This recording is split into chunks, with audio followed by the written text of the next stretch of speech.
Greetings! I'm your host. My name is Ev or Eve, and today we will be taking a look at something that I'm super excited to show. It is this set! If you are as much of a paint nerd as I am, you might say, well, Ev, this is not a new set. Haha, hold on. Yes, it is not entirely new, but it is a fully revamped selection of colors with 2 more colors than the previous Botanical color set had. The selection is made by this artist here. We have a bit more about her on the back of the box. It says that she is a celebrated botanical artist and member of the Society of Botanical Artists and the American Society of Botanical Artists, 3-time award winner at the prestigious International Botanical Artists Plantae exhibition in London. Her works are held in collections including the Royal Castle in Warsaw and the Botanical Garden of the University of Warsaw. She also shares her passion for plants and art by teaching botanical illustration in Warsaw. Here we are with this new revamped palette. At a first glance, there's quite a few things that are particularly striking in terms of the packaging. It is completely revamped as well. This is the previous packaging of a similar set. It is the largest tin in a box with a wrapper and all of that. So this was the box for the essential set by SZMAL. You would basically slide this piece off like this. And then you would have like this tray and then a plastic bag and your palette in it. It was pretty functional and served as a good protection for the box, so I really did not have much of an issue with this one. The main difference with the new one, we'll see, is that it has a little bit less plastic because it doesn't have this little bag. If I remember correctly, both sets were shrink wrapped, so that's like plastic on the outside to help protect them in transit and all of that. This new version, the box is a little bit smaller because, as we'll see, it doesn't have this like border around the palette, and you kind of see. If I line it up on 2 sides, this is the extra. The way the new packaging is set up is a bit similar, but at the same time, it's also a bit simpler. So we still have this sleeve around the box. It's really snug, so I'll remove it and I'll spare you the struggle. But yeah, so this is the sleeve. It is basically just a printed cardboard that goes around the box to keep it closed. It has beautiful artwork on it. Look at this. The strawberry is amazing. Look at the cherry. They look real. It is really impressive. And then at the back, we have the colors that are included in the set with their number, name, pigment info, the light fastness info is there, whether the paint is granulating or not, and its transparency rating as well. And then you also have beautiful swatches to give you an idea of what's in it, which is, perfect. It's also worth noting that this is here, that it's the 2026 edition, because like I mentioned, this is sort of a revamp of a previous set. The previous set had 12 colors in it. This one has 14. The color are these colors, but I will go through them in more detail, so I'm not going to spend too much time on this. You can see that these paints are made in Poland. And then we have this box, which is a really nice craft paper box with the logo printed in the middle of the lid. You open it up and you have your set. It is a really nice box, and I think that's awesome because I will definitely be reusing this. I'm always in the need for a box, so. The tin itself is pretty similar to the other tins that I have from SZMAL. The only difference that I've noticed is the logo placement and the fact that it's like more opaque white here than it is here. It's just cosmetic, really. It's not going to change much of anything. It is still like a 4 sections in lid set. So we have a swatch card for the new set. It's really nice that there's room at the bottom for the other colors because these 14 colors, they only take up half of the tin. So if you want to add your own colors, you can. We can also see here another difference between the tins. This one has some rectangular wells for mixing and the new one has these rounded out areas for mixing. The new one is a little bit bigger. So I have these sides flush with one another, and then here you can see that the new tin is a bit wider, and then I think it's about the same height. It's just a little bit wider, the new one. The tray inside of the 2 tins is also quite different. I did not expect that, to be honest, but the previous tray has more space at the edges. If you look at it, It has more space here and less space in the middle. Also, the way the brackets are attached to the tray is not quite the same. And then if you take a look at the new one, this one has paints in it, so I know that's different, but if you look at the tray itself, check this out. It's bracketed all the way through. It's the first time I see this. I think that's a really interesting idea to get rid of the extra water that could end up in your tray, because any kind of water that is left in this tray tends to cause rust or some rusting to happen. So in that sense, if there's some sort of irrigation in your set, that's quite interesting. And then like if everything irrigates to this tray, it's easier to clean up than this is. And also, I'm noticing that the area in the middle is wider. It will be interesting to see if one can load up this one with the maximum paints by putting half pans in the middle here. So I'll have to check that out. There's a couple of other little differences between these tins, one being the logo here on the new one. And also, it is the same subsections on both bottom of these tins, but you can kind of see that they're not exactly the same. The wells in the new one seem to be a bit smaller, but also perhaps a little bit deeper. And you still have 3 here, and then 2, and then this is where the thumb ring is, and then the 3 other ones. The thumb ring on the new palette has a little bit of a recessed section on the bottom of the tray. Here it's, you know, like the same level. I think that's it for the main obvious differences between these two tins. There's a couple of little details, like I said, but I don't think there's any kind of big functionality difference, except perhaps the ability to put half pan in the middle, but we'll have to see if I can fit them in there first.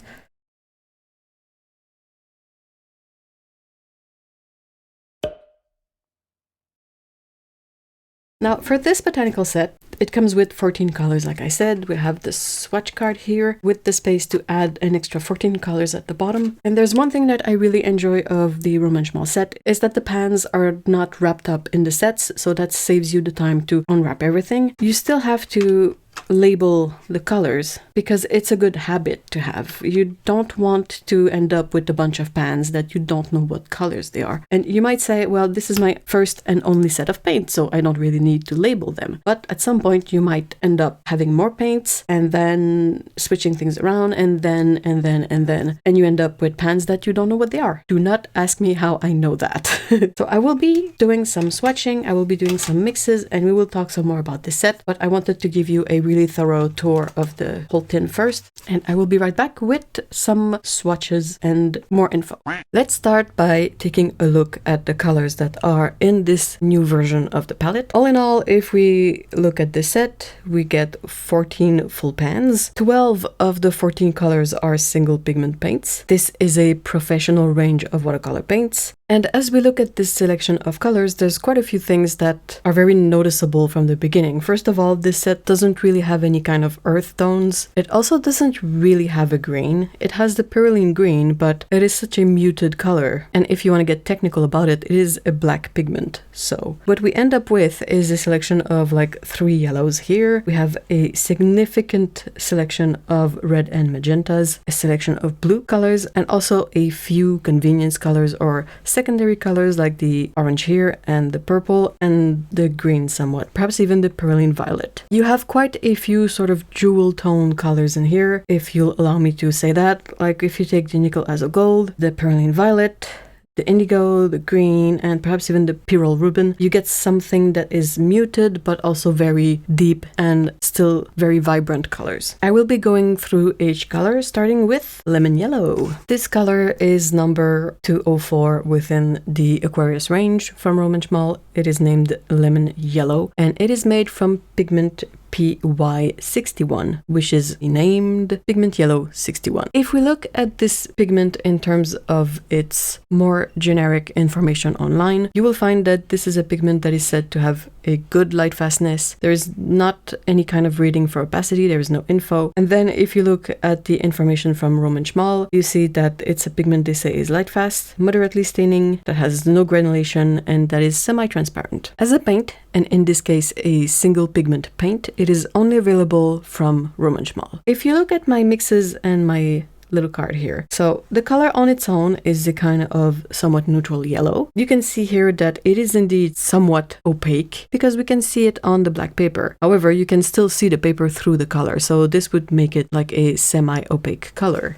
With the other colors in this palette, it mixes really interesting oranges with the orange and these to reds, magenta. With the yellows, it stays yellow. And then here we get a really interesting sort of brown color when we mix it with the perylene violet. On the bottom here, more oranges that are a bit peachy, a bit coral, salmon kind of color. Of course, you can decide on the ratio of the paints in your mix, and that will influence the resulting color, but as a sort of a starting point, this is what I got. And then we get another really interesting earth color when you mix the yellow with the dioxazine violet. With the blues, we get varying hues of green. With the ultramarine blue, there is a little bit of granulation. And then the last mix is with the perylene green, which gives us a muted olive green color. Personally, I really like this color. I think it's a good neutral yellow. It is not the most transparent color, but it's still very in the middle there, and it mixes nicely with the other colors. There are very, very few yellows that are transparent to begin with, and especially if you want to get into a more neutral yellow, I don't think I've seen one that was light fast and transparent. So in that aspect, I think this is a really good choice. Our second paint is the Gamboge. So this is color 266, which is Gamboge U. It is a single pigment paint made from PY95, which is also named Disazo Yellow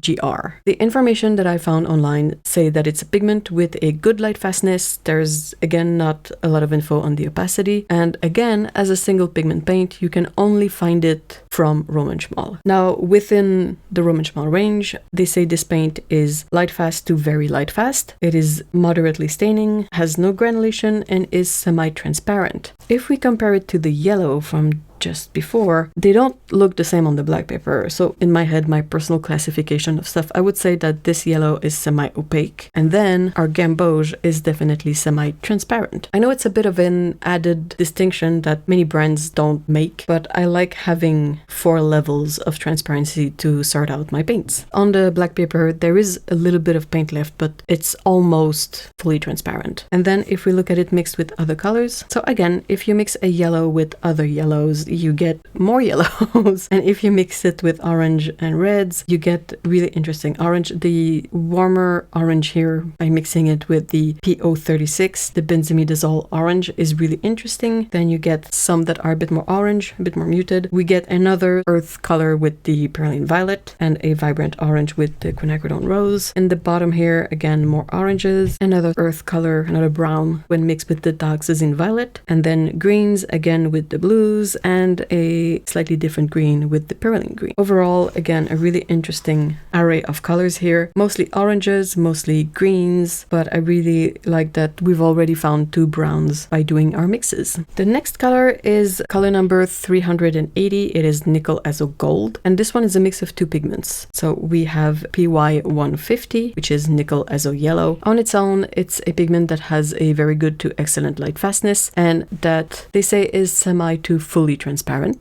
so semi-transparent to fully transparent. The other pigment in this mix is PR102, which is natural red iron oxide. This one is quite different. For the light fastness, it has an excellent light fastness, but when it comes to opacity, this is a pigment that you can have over the whole spectrum of opacity. You can have opaque, semi-opaque, semi-transparent, and transparent versions of this pigment. I was only able to find 3 other paints that combine just these 2 pigments, and 2 of those 3 are from Roman SZMAL. Now, this specific paint is said to be very light fast, staining, it has no granulation, and it is fully transparent. And I would agree with that, because if you look at my black paper swatch, you can hardly see anything. It is there, I painted the swatch, but we definitely cannot see it. So from that, we can guess that they went for a transparent version of the PR102 pigment, and then when you mix those 2 transparent pigments together, you get a transparent paint. Now, again, for the mixes with the other colors. Since this color is yet another yellow, well, you mix it with the yellows, you get more yellows. Mix it with the oranges and reds and magentas, and you get more orange colors. With the perylene violet, we get another brown color, and then here at the bottom, more oranges, more brown, more greens. So it is pretty similar for the first 3 colors in the set. When you mix them with the other colors, you will get very similar results, but that will vary in minor ways, which is what would make them interesting. And then with the perylene green, we also get sort of a more olive green color. So if we compare these mixes, considering that these are all mixes with yellows and then oranges and then red magentas, you can see that we get very similar results, but the little variations are really interesting. It's a very similar assessment when we look at this brown, and then if we look at the bottom, again, it's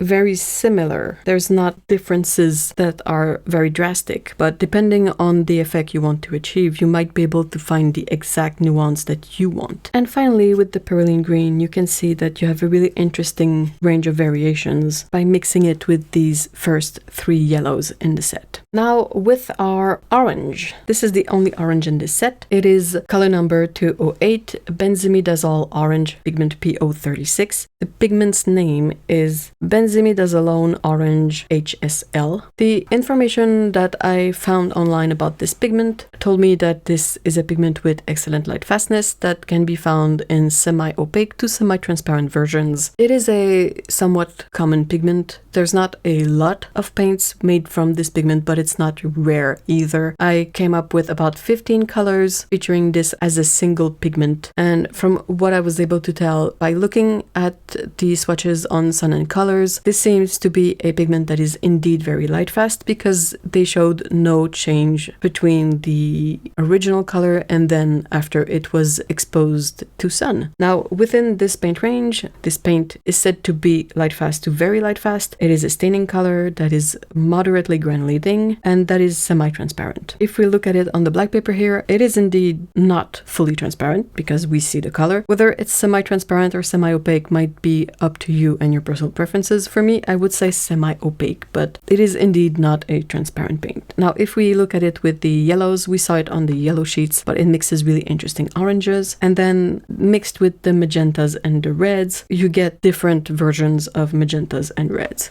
So as you can see, it's not a huge variation, but it's still a really interesting nuance that you can definitely be searching for. I think this one is particularly lovely. A lot of interesting stuff happens with these mixes. With the Perylene Violet, it becomes a warmer, deep red purple color instead of just deep purple color. With the bottom row, more interesting stuff happens. Again, so interesting variants with the 2 magentas. Now with the purple, we get a really deep muted purple, which is very moody and nice. And with the blues, we're starting to see some neutrals show up. So we have a slightly bluish gray, a perhaps slightly greenish gray, and then a relatively neutral gray that would possibly go all the way to black in the mass tone, which is super interesting. So these are our first neutrals of this palette. And then if you mix it with the Perylene Green, you get a really muted greenish kind of gray, but still different from this one. So that's really interesting. Our next color is color number 322, Permanent Red, made from pigment Red 170, which is Naphthol Red AS. Online, I was able to find that this is a pigment that is said to have a good light fastness and that is meant to be semi-opaque to semi-transparent. If we look at the info for this color from SZMAL, we find that they say this is light fast, so that's sort of the second rating. It's not very light fast, it's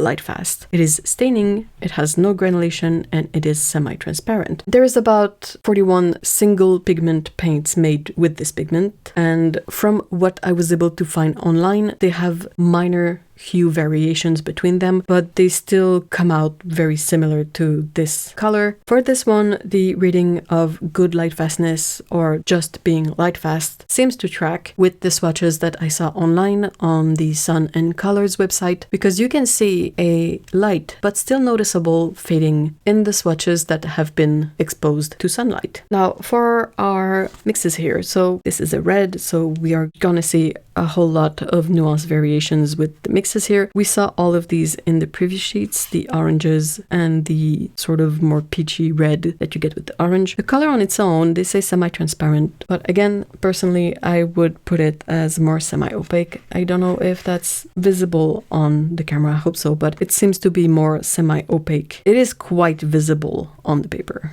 With the Pyrrole Rubin, it is a minor hue switch, but it's really interesting regardless. And then with the Perylene Violet, we get a warmer Perylene Violet, like it's a bit less muted, less bluish, and a bit more reddish when it's mixed, which makes sense. The bottom row is very interesting on its own. It gives us more nuances here from sort of the same hues. But then we get a surprising number of violets from mixing this red color with the the dioxazine violet, and then all the blues in this set. There are still many subtle nuances, variations between these colors. They're quite similar, yes, but you can see that this one is a little bit more pink and this one is a little bit more blue, almost, grayish blue. And then with the Perylene green color, we get a really nice neutral. We get a really solid black mix that when you dilute it comes to this beautiful gray color. Our next color is Pyrrole Rubin. It is color number 328 in the Roman SZMAL Aquarius range. It is made from pigment red 264. The name of that pigment is Pyrrole Red Rubin. Generally, as a pigment, I found no official light fastness rating, and it is said to be semi-transparent. On the wrapper for this paint from Roman SZMAL, we find that they say this is a very light fast color that is staining, that has no granulation, and that is semi-transparent. I found about 22 single pigment paints made from this one. They seem to have really minor hue variations between them, and from the swatches that have been tested on Sun and Colors, it's a bit of a mixed bag. One paint, the color stayed identical between the exposed and the control swatch, and then there is another paint that shows a very light but noticeable fading. In terms of mixes, again, so as with these mixing sheets, we saw all of these mixes before. On the black paper, it is definitely more transparent. There's a little bit visible, so semi-transparent to transparent tracks. It works for me. The Perylene violet mix, and then with the magenta, violet, and blue, we get a bit of a repeat of the previous color, which gives us a lot of violets and then a lot of variation for these colors. And then mixed with the Perylene green, we also get a really interesting neutral color, a good black-gray color. Okay, so that's our two red colors, really. And again, you see that the mixes here are all fairly similar between the two rows. The main difference is measured in subtle hue variations and subtle shifts in color. Same thing with the mix with Perylene violet here. The bottom rows are also very similar. It's really subtle shifts in hue. And then another really interesting variation in terms of hue is when you look at these two neutrals. On their own, they all look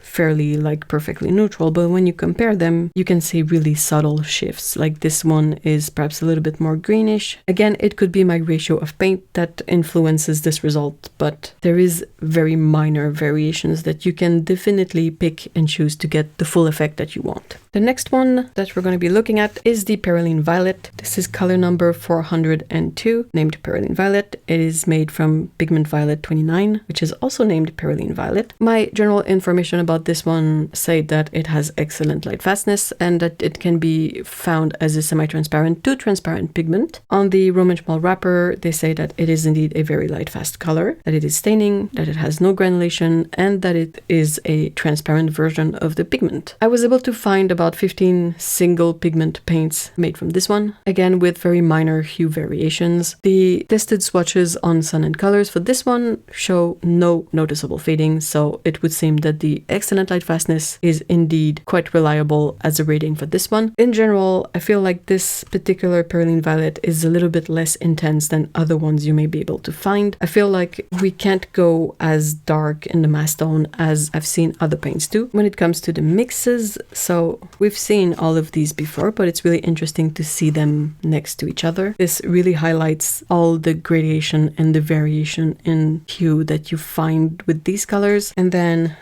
mixed with itself.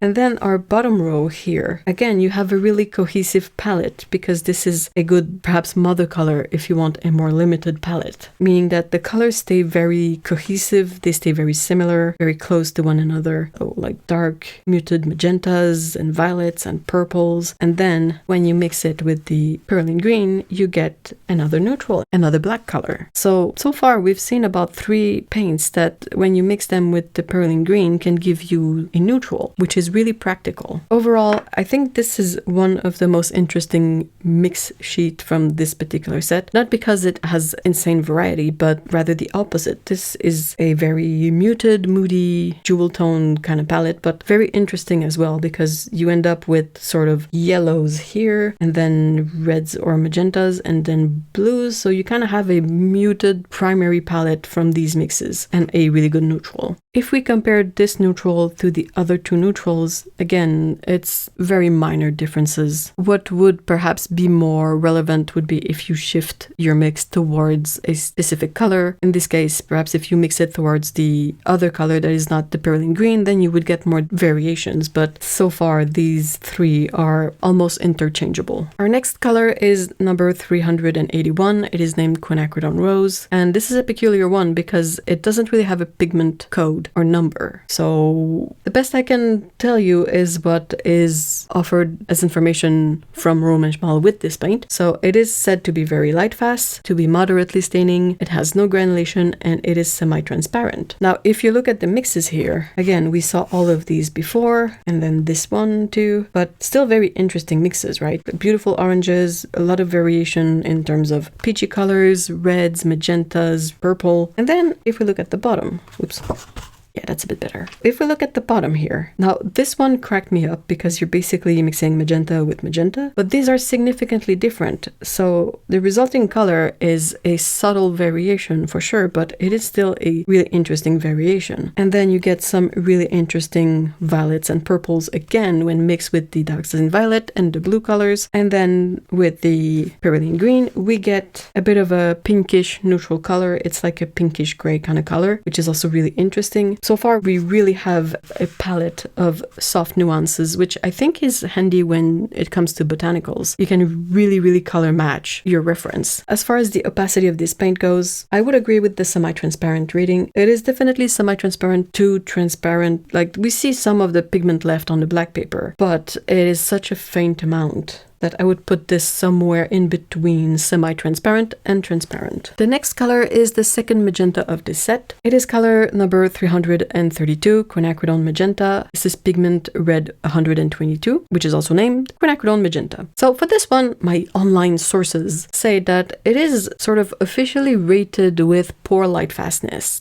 but when I looked at the tested swatches on Sun and Colors, I saw just a very minor loss of saturation or even no noticeable fading. It is definitely better than poor light fastness. Now, SZMAL say that this one here is very light fast. I also found the information that this pigment can range from semi-opaque to semi-transparent to transparent. So the fact that this one here is labeled as transparent and appears to be quite transparent on the black swatch tracks. This is also a very common pigment. I counted over 100 instances of paints made from this pigment, but there is a thing to keep in mind is that this selection includes a lot of opera colors because for some reason a lot of companies don't list that their opera pink has a fluorescent dye in it. So it only lists the pigment as PR122, but the color will look very different. It's gonna look very neon, of course. And that fluorescent dye is never light fast. We don't have that issue here. This is not a opera pink kind of color. This is just the PR122, but yeah, it's a bit difficult to evaluate how many colors out there use this pigment because that tally includes all the opera colors as well. When it comes to the mixes with this particular color, so this we've seen, this we've seen, and then it gives us even more violets when it's mixed with the blues and the purple. You have that subtle granulation in the ultramarine blue that is also really interesting, and then it gives us yet another lightly tinted neutral when mixed with the perylene green. So if you look at the mixes with the two magentas and the other colors, there is not a very stark difference again. It is all very subtle stuff because if you look at these two colors, they are quite different still. This one is perhaps a bit more purple, this one is a bit more pink. That will affect the mixes, but in a very minor way. Like here with the perylene violet, it's still very similar. Apologies for the cat hair stuck in the paint. The bottom row mixes are also very similar. I mean, technically these two are the same mix, but here you see that it's a really interesting selection of violet hues, but that stay very similar, very close. If you compare like this one to this one, you see a bigger difference, but overall, if you consider all of these together, they're all in the same sort of color family, but they offer you a lot of variations. And then our neutral color here, you can see that there are some slight differences. This is, if I compare all of the neutral-ish mixes with the perylene green so far, this is our area of colors. Again, minor differences, but you can see the similarity similarities between these anyway. Our next color is Dioxazine Violet. This is color number 218 and it is made from PV37. Now there's something a bit special about this pigment. This is not the pigment that we most commonly see associated with a color by this name. We are kind of used to seeing PV23 for this pigment name, but PV37 is also an option. The pigment's name for PV37 is Dioxazine Violet. I was able to find only 5 paints with this pigment as a single pigment paint, and many of these 5 paints are from more artisanal paint makers. Again, this is a pigment that generally is not officially rated for watercolor, but it is listed as having a good light fastness, and it is listed as being semi-transparent. Now, if you look at the info for this particular paint, they say that it's very light fast, it is staining, moderately granulating, and transparent. I fully agree with the transparent rating because I can hardly see the paint on the black paper. I don't really see the granulation, but then again, perhaps it's not something that is too noticeable on this scale for the, moderate granulation. I couldn't find any completed light fastness tests for this color, so I can't say about the very light fast reading. But in terms of mixes, so here we have a good repeat of this brown color, and then these various violet purple mixes which continue here and at the bottom, and then mixed with the blues. That's really interesting because they really makes for a blue violet mix. I don't see any other way to describe these because they're violet, yes, but really heavily leaning on the blue. And then with our Perylene Green, we get yet another sort of gray color that seems to have a little bit of a blue cast, but would still count as a neutral color. So this is the updated lineup of neutrals. We are slowly getting away from the perhaps more truly neutral mixes to mixes that have a bit of a color lean, but still. Our next color is the ubiquitous Ultramarine Intense. What's ubiquitous is this pigment. This particular color is its own thing, but it is still made from PB29, which is the ultramarine blue pigment. The number for this color within the Roman SZMAL range is 254. Now, this pigment on its own is rated with an excellent light fastness. It is often found in semi-transparent to transparent levels of opacity, and it is so incredibly common. I was able to find over 240 instances of single pigment paints made with PB29. It's kind of funny if you think about it, because this is the replacement for the lapis lazuli paint, which used to be really expensive and really rare. You'd have to work so hard to get a vibrant blue like this from lapis lazuli that it made the sort of original version of this color the opposite of the current version of this color in terms of affordability and how common it is. So yeah, it is very common. We've all seen this one before. What varies with this one is the granulation or smoothness of the paint. It's not exactly a variant of the pigment, it's just in the way it is prepared. So if it's molded for longer and more finely, you will get a smoother paint, and if the particles of the pigment are a bit more coarse, a bit bigger, then you're going to have more granulation. In the case of this one, they say it is moderately granulating, and I'm not entirely sure how this is measured. From what I can see, this one has a little bit of a noticeable granulation, which is not something that I can say for any other colors so far. So in that aspect, that's what I would say. For everything else, they say it is very light fast, moderately staining, and semi-transparent. The light fastness, we know this color is incredibly light fast. There's a lot of tests of this pigment on sun and colors, and none of them have changed between the swatches. In terms of the sort of semi-transparent rating, now, for the life of me, I don't understand why a lot of companies will say that their ultramarine blue is transparent, because from experience, it is always at the most semi-transparent, and sometimes it's even semi-opaque. So I don't know how this is tested. My personal framework for testing this aspect of paint is that when I paint with it over line art, does it cover the line art or not? And I will tell you that most ultramarine blue that I've tried cover the line art. So there it is. In terms of my swatch on black paper, you definitely see some of the pigment on the paper. Now, whether it is semi-transparent or semi-opaque, that's arguable, but it is not transparent. So I'm quite in agreement with this semi-transparent reading. Now the mixes, we've seen these before. So really interesting greens with a bit of granulation. Now this gray with a little bit of granulation as well. Same with these purple violets. And as we go down, we get more of the same color family. And then we get to the bottom row. And what's actually kind of new to us here is only these two mixes. So the Ultramarine Intense mixed with the Phthalo Blue Red shade gives us a very similar color to both. And then mixed with the Indigo, we sort of get more of a Indanthrone blue kind of color when you mix the Ultramarine Intense with the Indigo. And lastly, when it is mixed with the Perylene Green, it gives us a really interesting, like, dark blue-green color with a little bit of granulation throughout. I think this is one of my favorite mixes. I really like it. I think it's super interesting. Our second blue color is color number 225, Phthalo Blue Red shade. If you're a bit familiar with pigments, you know that the Phthalo Blue pigment is sort of a big family of pigment. It has a lot of declinations. You often find it as PB15, but you can have PB15:0, PB15:1, and then here we have PB15:6. The name of that particular one is Phthalocyanine Blue. As the name of the paint itself implies, it is a slightly red-leaning blue. It is a color that is known for being very light fast. It has excellent light fastness and it is transparent. And here the info is, again, that it is very light fast and transparent. I agree with that. Moderately staining, I don't know about this one. It's usually one of the most staining colors. And no granulation, that's usually the case with this one, as a single pigment paint. So if you look up for PB15 based paints, you're gonna find a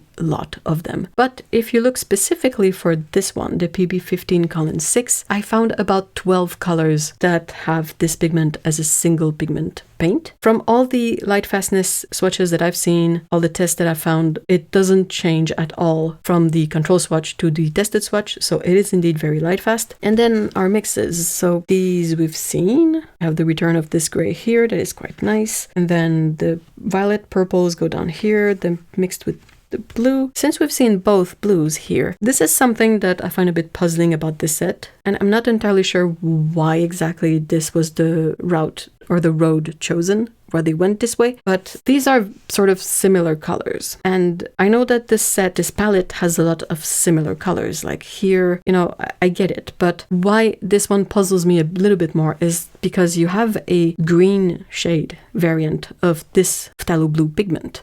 And I'm just curious as to why it was decided to have Ultramarine, which is a red-leaning blue, and then Phthalo Blue Red shade, which is also a red-leaning blue. And I would be really interested to know why this particular choice of the two blues. Now, of course, if you consider Phthalo Blue Green shade, it wouldn't make a huge difference. It is still a very similar color to the Phthalo Blue Red shade. But I wonder if it would perhaps allow for mixing slightly more vibrant greens in this palette, because we get some really nice greens from these mixes and they all look somewhat natural, but we will never really be able to get a green that is obnoxiously green. With the Indigo, we get a sort of deep blue. It's definitely the mix of these two will give you this. There's like no other way it can go. And then with the Perylene Green, we get another kind of really interesting dark blue-green color, but this one has no granulation in it. It is